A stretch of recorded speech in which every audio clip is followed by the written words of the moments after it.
ஆண்பினேயர்களே அனைவருக்கும் இனி வணக்கம். இது Vatican top 10 sponsor by Black Thunder, Ooty main road, Mettupalayam. Vatican top 10 நிகழ்ச்சியை ஒளிபரப்ப உதவியவர்கள் Black Thunder. Lucky Falls at Black Thunder, Ooty main road, Mettupalayam. நேரிலே கத்தோலிக்க திருவையின் தலைமையிடமும் வத்திக்கானின் செயல்பாடுகளை உலகறிய செய்வதே இந்த நிகழ்ச்சியின் நோக்கம். அந்த வகையில் இந்த வாரம் ஸ்பெயின் நாட்டில் திருத்தந்தை, வீதிகளில் நற்கருணை பவனி, ஜெர்மனியும் வத்திக்கானும் என பல நிகழ்வுகள் காத்திருக்கின்றன. அனைத்தையும் அறிந்து கொள்ள வாருங்கள், இன்றைய நிகழ்ச்சிக்குள் போகலாம்.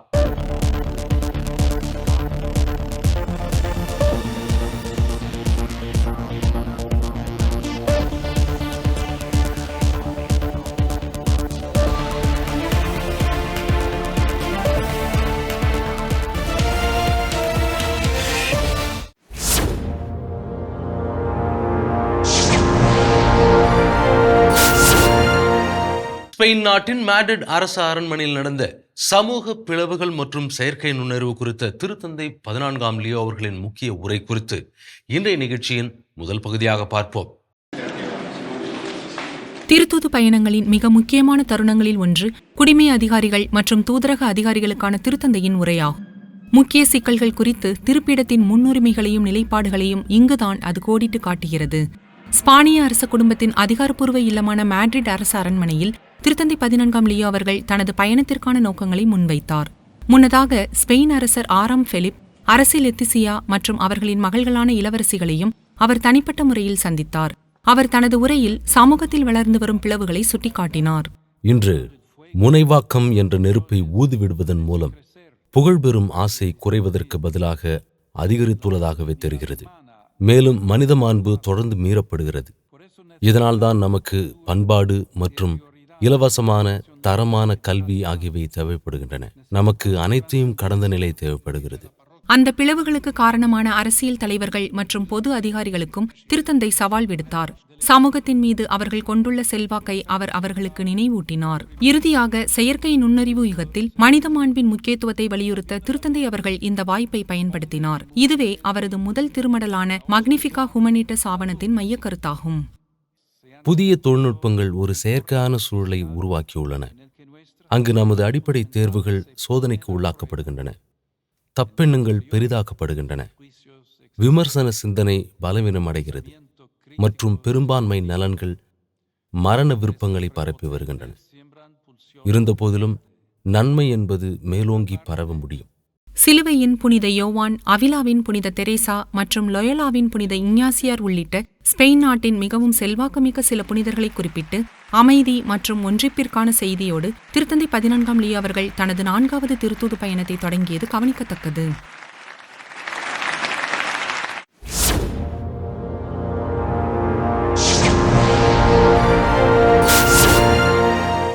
ஸ்பெயின் பயணத்தின் முதல் நாளில் பல்லாயிரக்கணக்கான இளைஞர்களை திருத்தந்தை லியோ அவர்கள் சந்தித்த காட்சிகளை இந்த பகுதியில் பார்ப்போம். திருத்தந்தை லியோ அவர்களின் ஸ்பெயின் நாட்டு பயணத்தின் முதல் நாளில் அவருடைய வாகனத்தை கண்டு அங்கு கூடியிருந்த பல்லாயிரக்கணக்கான இளைஞர்கள் மத்தியில் உற்சாகம் கரைபுரண்டோடியது. திருத்தந்தை 14ஆம் லியோ அவர்கள் திட்டமிடப்பட்ட நிகழ்விலிருந்து விலகி தமக்காக மணிக்கணக்கில் காத்திருந்த பலரை நேரில் சந்தித்து வாழ்த்தினார். அவரது இந்த செயல் அந்நாளின் மிகவும் நெகிழ்ச்சியான தருணங்களில் ஒன்றாக மாறியது. திருத்தந்தை லியோ அவர்கள் மேடையில் அமர்ந்ததும் இளைஞர்கள் குழு ஒன்று தங்கள் பங்குகளில் இருந்து சேகரித்த கேள்விகளை அவரிடம் முன்வைத்தது. அவர்களில் ஒருவர் திரு அவைக்குள் இளைஞர்களின் பணி குறித்து கேட்டார்.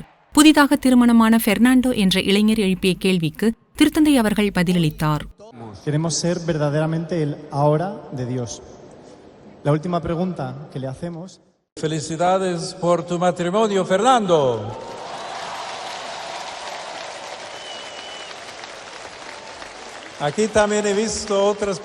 பெர்னாண்டோ அவர்களே, உங்கள் திருமணத்திற்கு வாழ்த்துகள். திருமணம் செய்து கொள்ள தயாராகி வரும் பிற தம்பதிகளையும் நான் இங்கே காண்கிறேன். உங்கள் அனைவருக்கும் வாழ்த்துகளும் ஆசீரும்.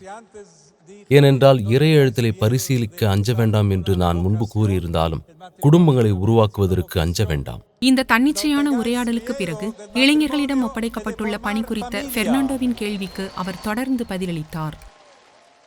உங்கள் அனைவரிடமும் நான் ஒரு பணியை ஒப்படைக்க விரும்புகிறேன். அது மனிதர்களாக இருப்பதற்கான ஒரு பணி. ஆம், மனிதர்களாக இருங்கள். சதையும் இரத்தமும் உள்ள ஆண்களாகவும் பெண்களாகவும் இருங்கள். வெறும் தோற்றங்களாக அல்லாமல் நம்பகமான முகங்களாக இருங்கள். நீதியை தேடும் மக்களாக இருங்கள். மற்றவர்கள் தங்களுக்கு என்ன செய்ய வேண்டும் என்று விரும்புகிறீர்களோ அதையே மற்றவர்களுக்கு மனமுவந்து செய்து நியாயமான வாழ்க்கையை விரும்பும் மக்களாக இருங்கள். இந்த மேட்ரிட் வரலாற்று சந்திப்பின் நினைவு பரிசாக இளைஞர்கள் திருத்தந்தை லியோ அவர்களுக்கு இளையோர் சிலுவையை வழங்கி அதில் கையெழுத்திடுமாறு அழைப்பு விடுத்தனர்.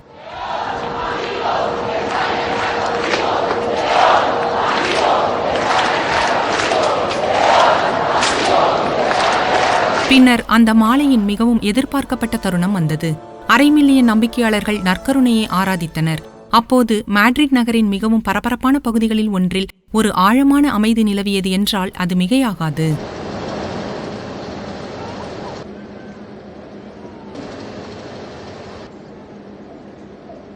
ஆராதனையின் போது ஹக்கூனா என்ற கத்தோலிக்க இசைக்குழுவினர் தங்களின் புகழ்பெற்ற நீரே ஒரே அரசர் என்று பொருள்படும் யூ த ஒன்லி கிங் என்ற பாடலுடன் ஜெபத்திற்கு துணையாக இருந்தனர்.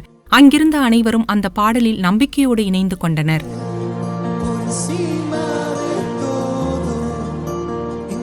நற்கருணை ஆசீர் மேட்ரிட் நகரின் மகிழ்ச்சி நிறைந்த அந்த மாலை பொழுதிற்கு சரியானதொரு நிறைவை வழங்கியது. அத்துடன் இந்த வரலாற்று சிறப்புமிக்க திருத்தூது பயணத்தின் முதல் நாளும் இனிதே நிறைவடைந்தது.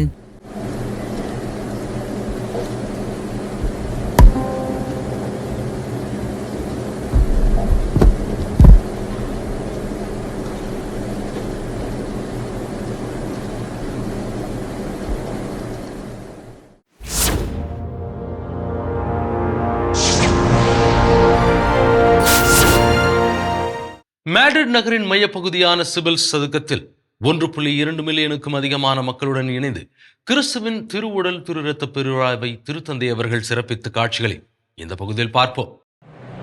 மேட்ரிட் நகரின் மையப்பகுதியில் அமைந்துள்ள சிபிலஸ் சதுக்கத்திலும் அதை சுற்றியுள்ள பகுதிகளிலும் கார்பஸ் கிறிஸ்டி என்றழைக்கப்படும் கிறிஸ்துவின் திருவுடல் திருரத்த பெருவிழாவை கொண்டாடுவதற்காக 1.2 மில்லியனுக்கும் அதிகமான மக்கள் ஒன்று கூடினர். தனது வாகனத்திலிருந்து நம்பிக்கையாளர்களையும் திருப்பயணிகளையும் வாழ்த்திய பிறகு அவர் திருப்பலிக்கு தலைமை தாங்கினார். தனது மறையுரையின் போது இந்த கொண்டாட்டம் ஸ்பெயின் நாட்டின் கலாச்சாரத்தில் ஏற்படுத்தியுள்ள மற்றும் தொடர்ந்து ஏற்படுத்தி வரும் தாக்கத்தை அவர் நினைவு கூர்ந்தார். கிறிஸ்துவின் திருவுடல் திருரத்த பெருவிழா என்பது வழிபாட்டு நாட்காட்டியில் வரும் மற்றொரு சாதாரண பெருவிழா மட்டுமல்ல. மாறாக இது கடவுள் மீதான நமது அன்பையும் நம்பிக்கையையும் புதுப்பித்து வேர்களுக்கு திரும்புவதாகும். இது வெறுமனே ஒரு வெளிப்படையான காட்சிப்படுத்தலோ ஒரு நாட்டுப்புற மரபோ அல்லது ஒரு சாதாரண அழகில் அலங்காரமோ அல்ல. மாறாக உயிர்த்தெழுந்த ஆண்டவர் உயிருடன் இருக்கிறார், அவர் தொடர்ந்து நம்மிடையே உலா வருகிறார் என்ற அவரது பிரசன்னத்தின் மீதான நம்பிக்கையை பற்றியதாகும். இந்த சிறப்பான பெருவிழா பவனி பொதுவான கொண்டாட்டங்களுக்கு அப்பாற்பட்டது என்பதை வலியுறுத்திய அவர் இது ஒரு புதிய தொடக்க புள்ளியாக அமைய முடியும் என்றும் கூறினார். இது நற்கருணை பேழையை வெளியே கொண்டு வருவது பற்றியது மட்டுமல்ல, மாறாக சுயநலம், அலட்சியம் மற்றும் வசதியான தனிப்பட்ட நம்பிக்கை ஆகியவற்றிலிருந்து நம்மை நாமே வெளியே கொண்டு வர அனுமதிப்பதாகும். இதன் மூலம் மனமாற்றத்திற்கான அவரது அழைப்பிற்கு நாம் பதிலளிக்கவும் நாம் பார்க்கும் விதத்தையும் மாற்றிக்கொள்ள முடியும். தனது மறையுரையை நிறைவு செய்த திருத்தந்தை அவர்கள் அங்கு கூடியிருந்த அனைவரையும் ஒட்டுமொத்த ஸ்பெயின் மக்களையும் ஒரு முக்கியமான பணியை நிறைவேற்ற அழைப்பு விடுத்தார். இன்றைய மற்றும் நாளைய ஸ்பெயின் நாட்டுக்கான ஒரு பொறுப்பு இங்கே உள்ளது. பல நூற்றாண்டுகளாக இந்த நாட்டை உயிரோட்டத்துடன் வைத்துள்ள இந்த மதம் சார்ந்த பக்தி முயற்சிகள் கடந்த காலத்தின் அருங்காட்சியகமாக மாறிவிடக்கூடாது. மாறாக இன்றும் நாம் தொடர்ந்து ஊட்டம் பெறக்கூடிய ஒரு நம்பிக்கையின் இடமாக அமைய வேண்டும். பல்வேறு இசைக்குழுக்கள் மற்றும் பேராலய பாடகர் குழுக்களைச் சேர்ந்த 400 உறுப்பினர்களை கொண்ட திருப்பலிக்கான பாடகர் குழு மற்றும் இசைக்குழுவினர் மனதை உருக்கும் பல்வேறு வழிபாட்டு பாடல்களை பாடினர்.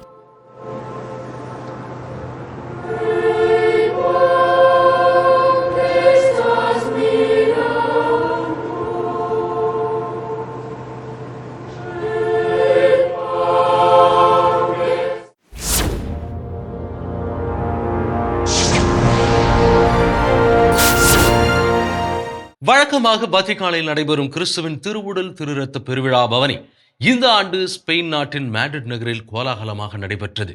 அந்த காட்சிகளை இந்த பகுதியில் பார்ப்போம். ஸ்பெயின் நாட்டின் மேட்ரிட் நகரில் கிறிஸ்துவின் திருவுடல் திருரத்த பெருவிழா திருப்பலியை தொடர்ந்து திவ்ய நற்கருணை பவனி நடைபெறுவது திரு அவையின் பாரம்பரியமான வழக்கமாகும். பொதுவாக திருத்தந்தை அவர்கள் இந்த பெருவிழாவை வத்திக்கானில் கொண்டாடுவது வழக்கம். ஆனால் இம்முறை அவ்வாறு நடைபெறவில்லை.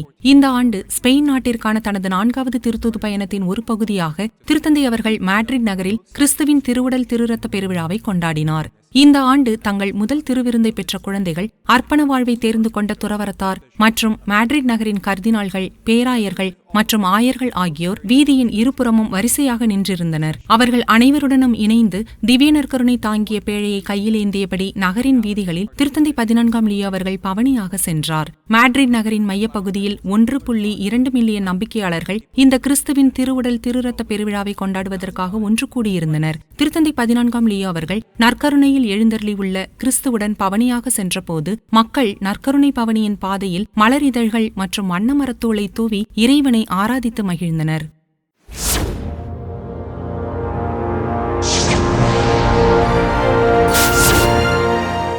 ரோமை அறகோலி ஆலயத்தில் உறங்கும் ரோமை சாம்ராஜ்யத்தை மாற்றியமைத்த புனித ஹெலனா அவர்கள் தொடர்பான தகவலை இந்த பகுதியில் பார்ப்போம்.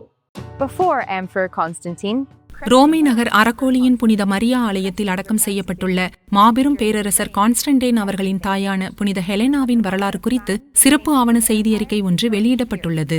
கிறிஸ்தவர்கள் கடுமையாக துன்புறுத்தப்பட்ட காலத்தை மாற்றி கிபி 313ஆம் ஆண்டில் கிறிஸ்தவத்தை பேரரசு முழுவதும் சட்டப்பூர்வமாக்கிய மிலான் பிரகடனத்தின் பின்னணியில் கான்ஸ்டன்டைன் அவர்களின் தாயான ஹெலெனாவின் வழிகாட்டுதல் இருந்திருக்கலாமா என்ற கேள்வியோடு அத்தொகுப்பு தொடங்குகிறது.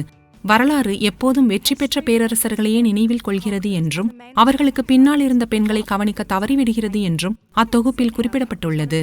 ரோமை வரலாற்றில் மிகவும் சக்தி வாய்ந்த நபர்களில் ஒருவரான புனித ஹெலெனா ஒரு அரசியாகவோ மறைசாட்சியாகவோ இல்லாவிட்டாலும் கிறிஸ்தவ வரலாற்றையே என்றென்றைக்குமாக மாற்றியமைத்த பேரரசின் தாயாக விளங்கியுள்ளார். தனது வாழ்வின் இறுதிப் பகுதியில் புனித பூமிக்கு பயணம் மேற்கொண்ட அவர் இயேசுவின் திருக்கல்லறை ஆலயம் மற்றும் கிறிஸ்து பிறப்பு பேராலயம் ஆகியவற்றை கட்டுவதற்கும் ஏழைகளுக்கு உதவுவதற்கும் தனது செல்வத்தை பயன்படுத்தியதாக தெரிவிக்கப்பட்டுள்ளது.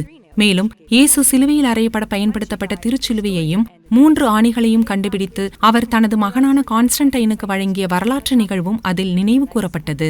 அவரது மரணத்திற்கு பின் அவரது வரலாறு எருசலேமில் முடிந்துவிடாமல் ரோமைக்கே திரும்பியதாகவும் அவரது திருப்பண்டங்கள் தற்போது அறக்கோலி ஆலயத்தில் அவரது நினைவாக உள்ள ஒரு சிற்றாலயத்தில் பாதுகாக்கப்படுகிறது. அங்கு வரும் மக்கள் எவ்வித பேரரசையும் நேரடியாக ஆட்சி செய்யாமல் மறைமுகமாக உலக வரலாற்றையே வடிவமைத்த அந்த பெண்மணியின் சிறப்பை உணராமலேயே கடந்து செல்வது கவனிக்கத்தக்கது. வெறும் ஒரு பேரரசரின் தாயிருக்கும் ஓய்விடமா அல்லது அனைத்தின் போக்கையும் அமைதியாக மாற்றியமைத்த ஒருவரின் ஓய்விடமா என்ற சிந்தனையை தூண்டும் கேள்வியை அந்த இடம் நம் மனதில் எழுப்புவது கவனிக்கத்தக்கது.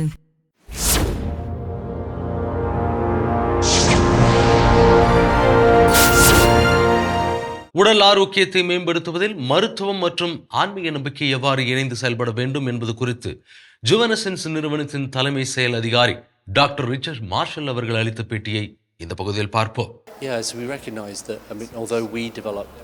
உடல் ஆரோக்கியத்தை மேம்படுத்துவது, மருத்துவ நெறிமுறைகள் மற்றும் திருத்தந்தை 14ஆம் லியோவின் புதிய திருமடல் குறித்து ஜுவனசென்ஸ் நிறுவனத்தின் தலைமை செயல் அதிகாரி டாக்டர் ரிச்சர்ட் மார்ஷல் ஊடகங்களுக்கு விரிவாக விளக்கமளித்துள்ளார்.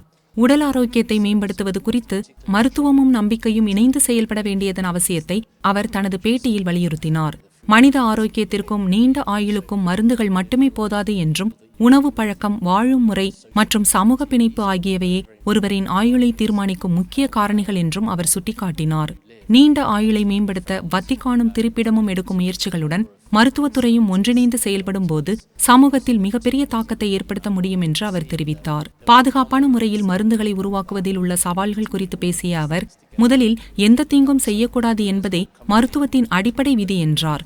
எந்த ஒரு புதிய மருந்தின் நன்மைகளுடன் அதன் அபாயங்களையும் வெளிப்படையாக பொதுமக்களுக்கு தெரிவிக்க வேண்டியது தார்மீக கடமை என்று அவர் குறிப்பிட்டார். மேலும் நோய் வந்த பின் சிகிச்சை பெறுவதை தவிர்த்து முன்கூட்டியே ஆரோக்கியத்தை பேணி காப்பது ஒவ்வொரு தனிநபரின் பொறுப்பு என்றும் அது அவர்கள் வாழும் சமூகத்திற்கு சுமையாக மாறுவதை தடுக்கும் என்றும் அவர் விளக்கினார். திருத்தந்தை 14ஆம் லியோ அவர்களின் புதிய திருமடலான மக்னிஃபிகா ஹுமனிட்டஸ் மற்றும் செயற்கை நுண்ணறிவு குறித்து தனது கருத்தை பதிவு செய்த அவர், செயற்கை நுண்ணறிவின் நன்மைகள் மற்றும் தீங்குகள் குறித்து உலகமே கவலை கொண்டுள்ளதாக தெரிவித்தார். இந்நிலையில் திருத்தந்தை போன்ற உயர்ந்த உலகத் தலைவர்கள் இதை வெறும் பார்வையாளர்களாக நின்று விமர்சிக்காமல் இதன் பயன்பாட்டை பாதுகாப்பானதாக மாற்ற செயலில் இறங்கியிருப்பது மிகவும் சிறப்பானது என்று அவர் பாராட்டினார். செயற்கை நுண்ணறிவு ஏற்கனவே நமது அன்றாட பயன்பாட்டிற்கு வந்துவிட்டதால் அதை இனி தவிர்க்க முடியாது என்றும், முறையான தலைமைத்துவத்துடன் அதன் நன்மைகளையும் அபாயங்களையும் பகுப்பாய்வு செய்து அதை சிறப்பாக நிர்வகிக்க வேண்டும் என்றும் கூறி டாக்டர் ரிச்சர்ட் மார்ஷல் தனது விளக்கத்தை நிறைவு செய்தார்.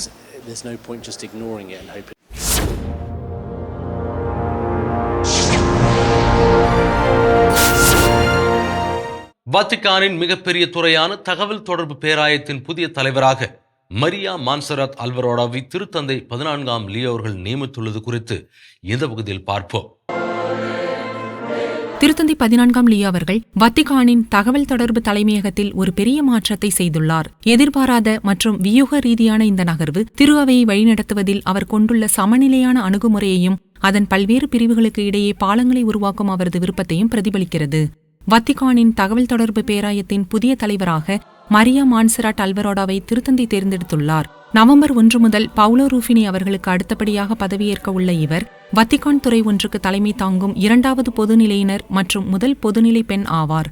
இந்த நியமனம் பல செய்திகளை உணர்த்துகிறது.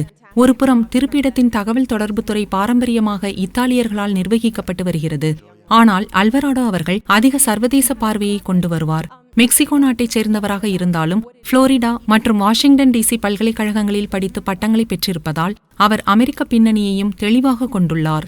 வத்திக்கானுக்குள் அவர் இதுவரை எந்த பதவியும் வகித்ததில்லை என்றாலும் அவர் மத விவகாரங்களுக்கு புதியவர் அல்ல.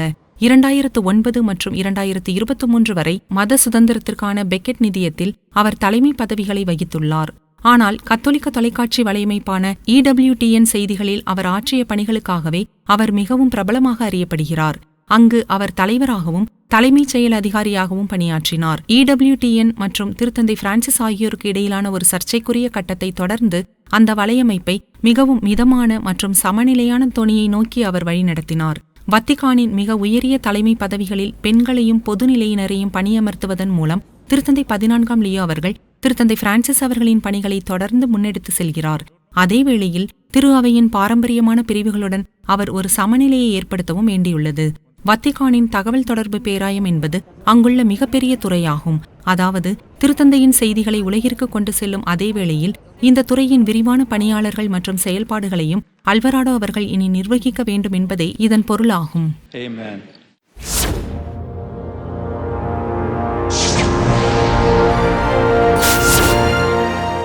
ஜெர்மானிய ஆயர் பேரவையின் புதிய தலைவராக தேர்ந்தெடுக்கப்பட்டுள்ள ஆயர் ஹீமர் வில்மர் அவர்கள் எப்படி செயல்பட போகிறார் என்பதை விளக்குகிறது இந்த பகுதி.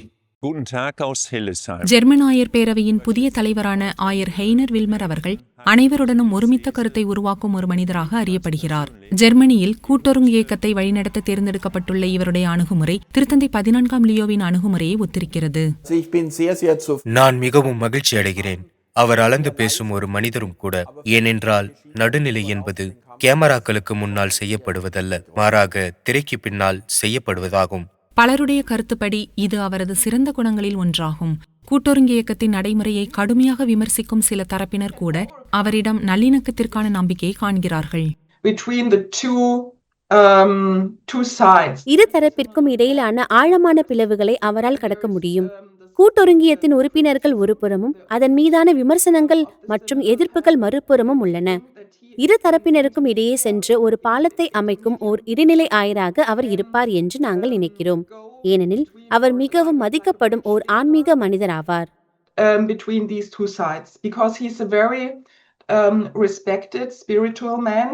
அவரது சமநிலையான செயல்பாட்டு முறை திருப்பீடத்துடனான பதற்றங்களை மேம்படுத்துவதற்கான ஒரு வழியாக அமையக்கூடும் என்று அவரை அறிந்தவர்கள் சுட்டிக்காட்டுகின்றனர். அவர் உண்மையிலேயே உரையாடலையும் செவிமடுத்தலையும் விரும்பும் ஒருவராவார். ஹில்டஷைம் மறை மாவட்டத்தில் உள்ள அவரது குருக்களிடமிருந்து நான் பலமுறை கேள்விப்பட்ட விஷயம் என்னவென்றால், அவர் மக்களுக்கு உண்மையிலேயே செவிமடுக்கிறார். மேலும் திருத்தந்தை லியோ அவர்கள் விரும்பும் வழியில் ஒரு கூட்டொருங்கியக்க பயணத்தை தொடங்க அவர் உண்மையிலேயே முற்படுகிறார் என்பதே ஆகும். Cominciare un cammino sinodale nel senso come il Papa Leone lo vuole. Venezuela, Asia, Africa மற்றும் அமெரிக்கா ஆகிய நாடுகளில் பணியாற்றியதன் மூலம் வில்மர் அவர்கள் சர்வதேச அனுபவத்தையும் பெற்றுள்ளார். மேலும் டிஹோனியன் சபையின் தலைமை பொறுப்பாளராக அவர் இருந்த காலத்திலிருந்தே வத்திக்கானுடன் பல தொடர்புகளையும் அவர் கொண்டுள்ளார். சமூக ரீதியாக முற்போக்கானவராக கருதப்பட்டாலும், அதாவது தன்பாலின இணையர்களுக்கான ஆசீர்வாதங்கள் அல்லது பெண்களுக்கான குருத்துவ அருட்பொழிவு போன்ற சர்ச்சைக்குரிய விஷயங்களுக்கு அவர் திறந்த மனதுடன் இருந்தாலும், வில்மர் அவர்கள் நிறுவன அளவிலான ஒருமித்த கருத்தையும் மிதமான போக்கையும் நாடுகிறார். திருத்தந்தை 14ஆம் லியோ அவர்களும் வில்மரும் பொதுவான ஓர் அடித்தளத்தை தேட வேண்டியிருக்கும். இதற்கு முன் அவர்கள் வில்மர் அவர்கள் தேர்ந்தெடுக்கப்படுவதற்கு முன்னதாக 2025 நவம்பரில் சந்தித்தனர். மார்ச் மாதத்தில் திருத்தந்தை அவர்கள் அவரை அந்நாட்டின் மிகப்பெரிய மறைமாவட்டங்களில் ஒன்றான மன்ஸ்டர் மறைமாவட்டத்திற்கு மாற்றினார். மேலும் 4 நாட்களுக்கு பிறகு அவரை ரோமையில் சந்தித்தார். அங்கு வில்மர் அவர்கள் ஜெர்மன் திரு அவையின் சட்டத்திட்டங்களை ஆயர்களுக்கான பேராயத்தில் சமர்ப்பித்தார். தற்போது இந்த சட்டத்திட்டங்களை திருப்பிடம் மதிப்பாய்வு செய்து வருவதால் முடிவுகள் இப்போது திருப்பிடத்தின் வசம் உள்ளன. ஜெர்மனியின் கூட்டொருங்கியக்க நடைமுறைகள் குறித்து பல குழப்பங்கள் நிலவி வரும் நிலையில் வத்திகான் அவர்களிடம் வெளிப்படையாக நடந்து கொள்வதை சிறந்ததாக இருக்கும் என பலர் கருதுவது கவனிக்கத்தக்கது.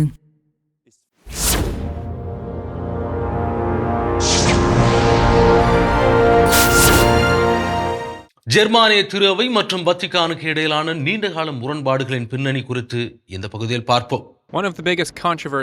திருத்தந்தை பிரான்சிஸ் அவர்களிடமிருந்து திருத்தந்தை 14ஆம் லியோ அவர்கள் பெற்ற மிகப்பெரிய சர்ச்சைகளில் ஒன்று ஜெர்மனி மற்றும் அதன் கூட்டொருங்கியக்கத்தின் நிர்வாகமாகும். ஆனால் திருத்தந்தை லியோ அவர்களுக்கு இந்த சிக்கல் குறித்து மிக நன்றாக தெரியும்.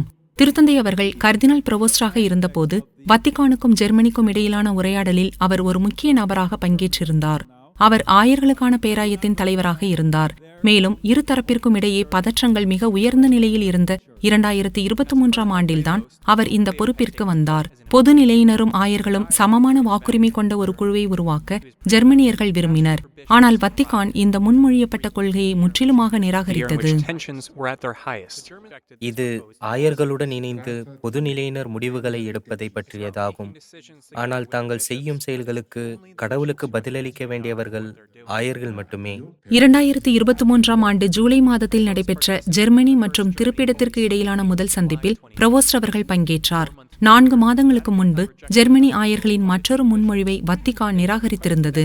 அதாவது திருப்பலியில் பொதுநிலையினரும் மறையுரை ஆற்ற அனுமதிக்கப்பட வேண்டும் என்று அவர்கள் கூறியிருந்தனர். இது திருநிலைப்படுத்தப்பட்ட பணியாளர்களுக்கு மட்டுமே உரியது என்று வத்திகான் தெளிவுபடுத்தியது. 2023ஆம் ஆண்டு நவம்பரில் மற்றொரு இல்லை என்ற பதில் வந்தது. இம்முறை கர்தினால் பரோலின் அவர்களிடமிருந்து அது வந்தது.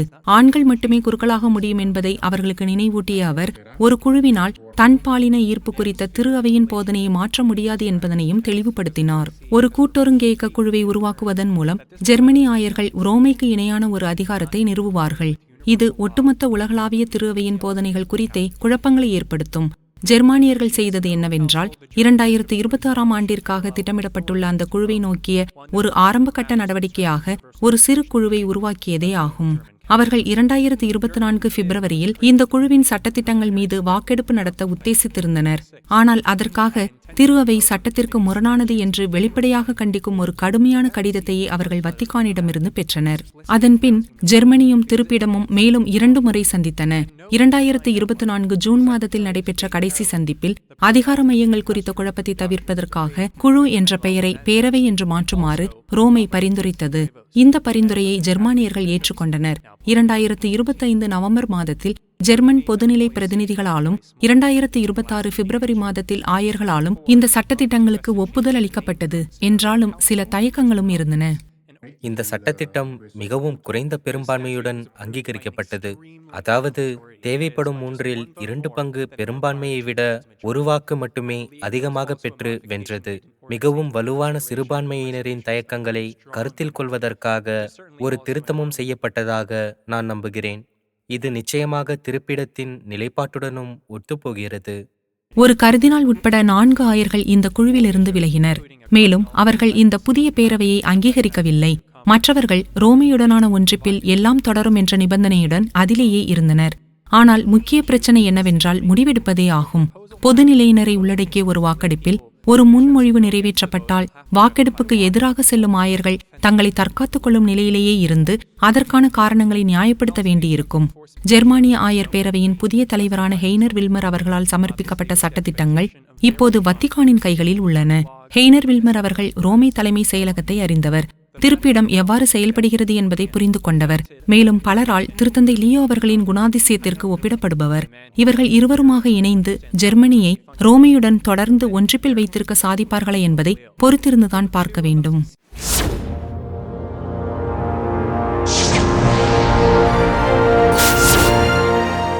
19ஆம் நூற்றாண்டில் அந்தோனி கவுடி என்ற மாபெரும் கட்டிடக் கலைஞரால் தொடங்கப்பட்ட பார்சலோனாவின் சாக்ரடா ஃபெமிலியா பேராலய பணிகள் குறித்து இந்த பகுதியில் பார்ப்போம். எரிவாயு விளக்குகளால் ஒளிரூட்டப்பட்டும் வாகனங்கள் அரிதாகவே இருந்த 19ஆம் நூற்றாண்டின் பார்சலோனா நகரத்தில் ஒரு கட்டிடம் மட்டும் ஏற்கனவே நகரத்தின் வானை நோக்கி உயர்ந்து கொண்டிருந்தது. தொழில் புரட்சியின் புகையில் பார்சலோனா நகரம் மூழ்கியிருந்த 1883ஆம் ஆண்டில் அந்தோனி கவுடி அவர்கள் மேற்கொண்ட இந்த மாபெரும் திட்டம் முற்றிலும் வேறுபட்டதொரு திசையை நோக்கி பயணித்துக் கொண்டிருந்தது.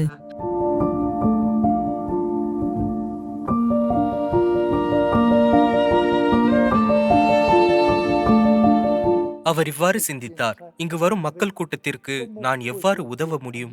இதன் மூலம் இதை பார்ப்பவர்கள் இறைவனை நோக்கி உயர்த்தப்பட வேண்டும்.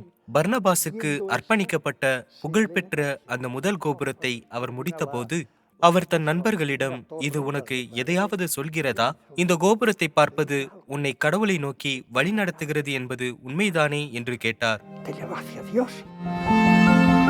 தனது கட்டிடக்கலை படைப்புகளின் வரைபடங்களை வரைவதற்கு பதிலாக அவர் சிறிய அளவிலான மாதிரிகளை உருவாக்கினார். சாக்ரடா ஃபெமிலியாவை அவர் கிறிஸ்து பிறப்பு, பாடுகள் மற்றும் மகிமை ஆகியவற்றை குறிக்கும் 3 பகுதிகளாக பிரித்தார்.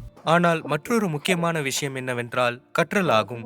ஏனென்றால் ஒரு பிரம்மாண்டமான பேராலயத்தை கட்டுவதற்கு ஒருவர் நிச்சயமாக திருவழிபாட்டையும் புரிந்து கொண்டிருக்க வேண்டும். எனவே அவர் சோம்ஸ் மடத்தை சேர்ந்த பெனடிக்டைன் துறவியான டாம் ரோஸ்பர் குய்ராங்கர் எழுதிய திருவழிபாட்டு ஆண்டு என்ற 12 தொகுதிகளை படித்தார். இவர் கடந்த நூற்றாண்டில் கத்தோலிக்க திரு அவையின் திருவழிபாட்டு மறுமலர்ச்சியில் முன்னணி நபர்களில் ஒருவராக திகழ்ந்தவர். சாக்ரடா ஃபெமிலியாவின் கட்டுமான பணிகள் பெருமளவில் தாமதமாயின. ஏனென்றால் அதற்கு ஒருபோதும் அரசு நிதி கிடைக்கவில்லை. மாறாக அது தனியார் நன்கொடைகள் மற்றும் தர்மங்களையே முழுமையாக நம்பியிருந்தது. மிக முக்கியமாக கவுடி அவர்கள் ஒரு விஷயத்தில் உறுதியாக இருந்தார். அவர் கடவுளை குறிப்பிட்டு எனது வாடிக்கையாளருக்கு எந்த அவசரமும் இல்லை என்று கூறுவார். இந்த தாமதம் மட்டும் இல்லை என்றால் ஸ்பெயினுக்கு திருத்தந்தை 14ஆம் லியோ அவர்கள் மேற்கொள்ளவிருந்த திருத்தூது பயணத்தின் போது பேராலயத்தின் மிக உயரமான கோபுரமான சமீபத்தில் கட்டி முடிக்கப்பட்ட இயேசுவின் ஆசீர்வதிக்கும் அற்புதமான வாய்ப்பை அவர் பெற்றிருக்க மாட்டார். திருத்தந்தையின் இந்த செயல் அழகானது என்று நான் நினைக்கிறேன். ஏனென்றால் அதை பற்றி நீங்கள் சிந்தித்தால் அது சற்றே பொருத்தமற்றதாக தோன்றலாம் அல்லவா? அவர் அதை அர்ப்பணிக்க வரவில்லை, ஏனென்றால் அது ஏற்கனவே அர்ப்பணிக்கப்பட்டுவிட்டது. அவர் அதன் நினைவிற்காகவும் வரவில்லை, ஏனென்றால் அது இன்னும் முடிவடையாத நிலையில் உள்ளது. ஆனால் உண்மையில் நாம் இன்னமும் ஒரு பயணத்தில் இருக்கிறோம் என்பதை குறிக்கவே அவர் வருகிறார். 1982ஆம் ஆண்டில் இந்த ஆலயத்தை முதலில் பார்வையிட்டவர் திருத்தந்தை 2ஆம் ஜான் பால் ஆவார்.